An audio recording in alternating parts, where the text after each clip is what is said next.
hemp.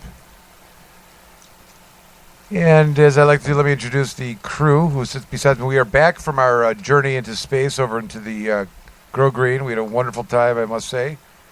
And we're back at the main launch pad for the Planet Green spaceship. Thank you to Tony and Grow Green for their generosity and hospitality last week. It was a great time. And Tommy getting the whole thing and set up over there, the remote. He's working on putting the video together. You'll see what the aesthetics. Tommy has a real skill like set design. I don't know if that's a thing. But the video is great. And I think we're going to do another one maybe. And pass the word if people want to show up. You got to call Esteban Miller, More-in-Law, and register. But you'll have to have a background investigation conducted against you. But it's by Esteban, so. Yeah. All right, so let's do our introductions. On the board, back at the board, back in Bull, the one and only founder of Michigan Parents for Compassion. Please welcome Jim Powers. Thank you, Michael. Good evening, everybody. It's good to be here. And as always, fuck Bill Schuette. We missed her last week. She didn't call in. There was no excuse slip that was signed. She's obviously in high demand and for all things fun. And we're glad she's here this week. Please welcome dear friend Deborah Young. Glad to be back. Glad to see everybody. There was a special. I'm not even going to say fuck Bill Schuette. There was a special concert you were at. Where were you? Where was it? I went to Adam Sandler last week. Oh yeah, okay. I took my husband to see Adam Sandler. That's nice. It was pretty hilarious. Very nice. And she saw Cher recently. I saw Cher the other day. That was really hilarious. Let me tell you about that sometime, Michael. Moonstruck. I saw the ad on a wall in a movie that I went to. Remember Moonstruck? Well, it was an enhanced experience. She was also in Sonny and Cher.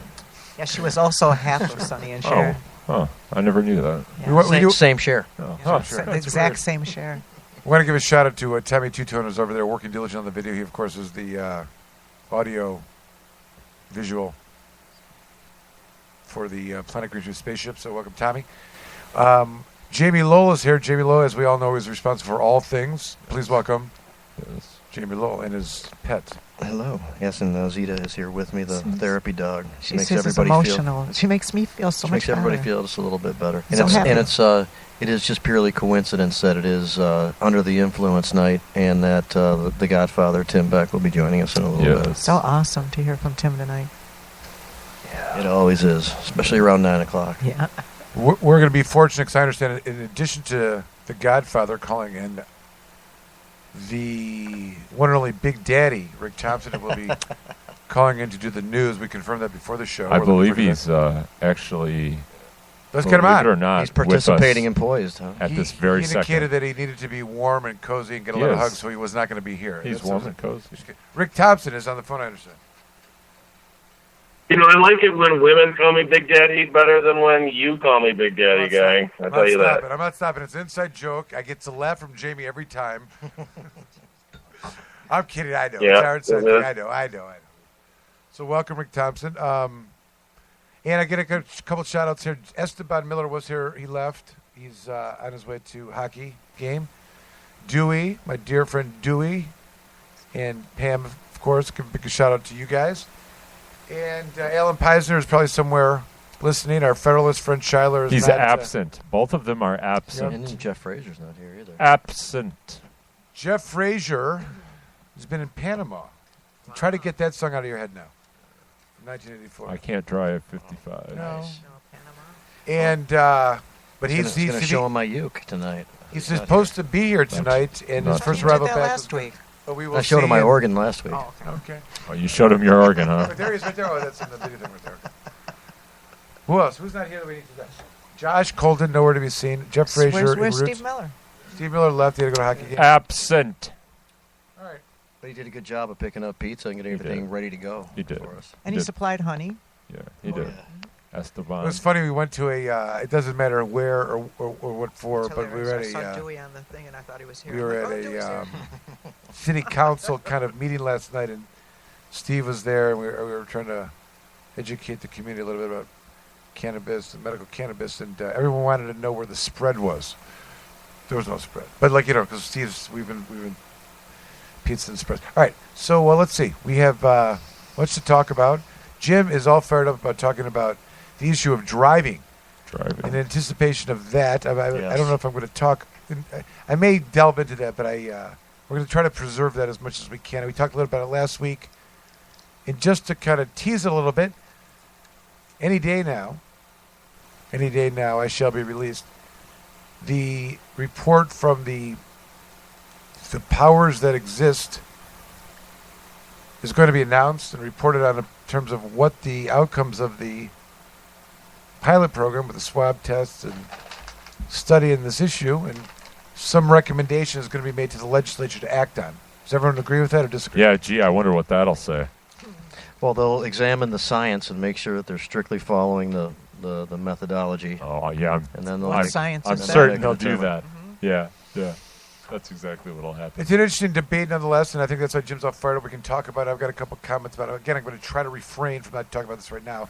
I want to talk about something else for a minute. Then we'll take a break and we can get on with it. So, I don't know what everyone, I have different experiences in my day than anyone that may be listening because I'm in court and I see things and I'm watching the so-called criminal justice system day in and day out unfold, and let me tell you, it's pretty broken. But one thing that can't be overlooked is the oddity that while in court, nothing has changed regarding marijuana. And it was painful to me to sit there today and watch people still pleading guilty and sentenced on marijuana cases over and over and over again in Ann Arbor, of all places. And hearing judges say things like, well, if you're a medical marijuana patient and you have a card, I'm going to need a letter from your primary care doctor. And blah, blah. I'm like, we're past this. And also the penalties that are associated with the marijuana use and probation that was given to individuals included sentences that precluded the use of marijuana when the underlying crime may not have been marijuana. Now, I understand that oftentimes if somebody is put on probation, one of the preclusions of probation is no alcohol during the term of probation. They'll do this whether it's justified or not. It's quite common. And they will, along with that, test you for use of marijuana, and they'll get into your bloodstream about that. But it's done matter-of-factly, independent of... In fact, people may get in trouble for something they have no idea that marijuana, and they'll just have to stop using because the court has its finger on you. But I question that on a day like today when I was there. Furthermore, a lot of people, I'm trying to explain the legal interpretation of the law in Michigan requires an individual to take the most sadistic possible position and make that argument and understand that it's more likely than not that the Court of Appeals will utilize that. That's how it's been. I can cite the ways.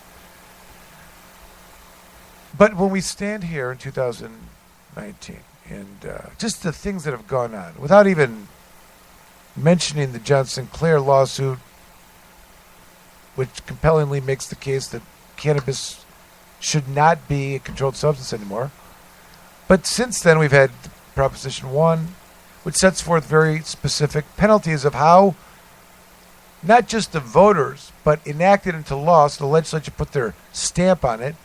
It is the law that marijuana not be criminalized in any way. In fact, the statute that's been enacted goes on and explains the exact penalties that are to be attributed to the behavior associated with marijuana. And it's civil infractions.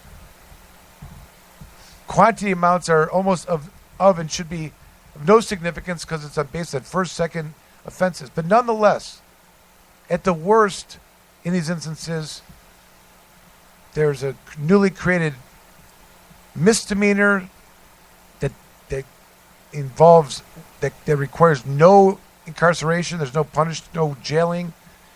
So there's a lot of unequivocal intention that there be not a crime associated with marijuana. The most compelling of all of this is Section 2, which I'm going to paraphrase, states, the intent of this law is to make marijuana legal for adults over the age of 21. The last paragraph of the law of legalizing marijuana says that this law shall be interpreted broadly with the express intention of satisfying the intention of Section 2 that I just read to you, which is to make marijuana legal for adults over the age of 21. And I'm not saying decriminalize. I'm saying legalize. That's what it says. And there's an important distinction.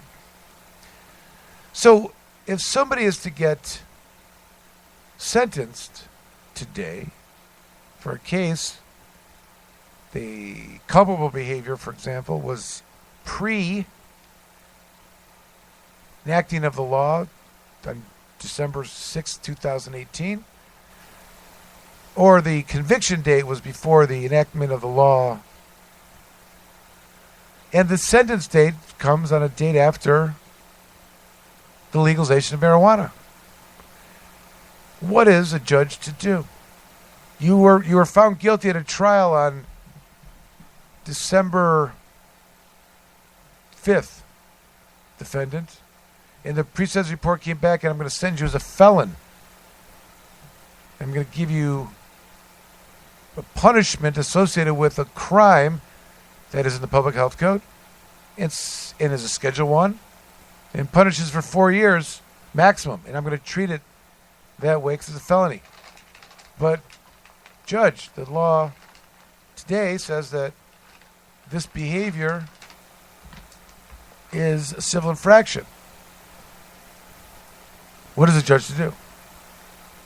Well, I'll tell you what I saw. I mean, I don't think anyone's framing the issue that way, but I tell you, my experience is that nothing changed and no one's thinking about that. No judge is saying, I don't know what to do. It was as if nothing had happened. But we have had these events in history and in jurisprudence in Michigan, and I'm going to suggest that the answer is in these significant markings in the history of cases and case law and development of jurisprudence in Michigan. Some may not care, some may remember. There was a time when the possession with intent to deliver cocaine was punishable if it was more than 225 grams with less than 650 grams. There was mandatory prison sentences, and this was a statutory scheme the legislature had made. And just for example purposes, the 225 grams to 650 grams was a mandatory 10 years in prison.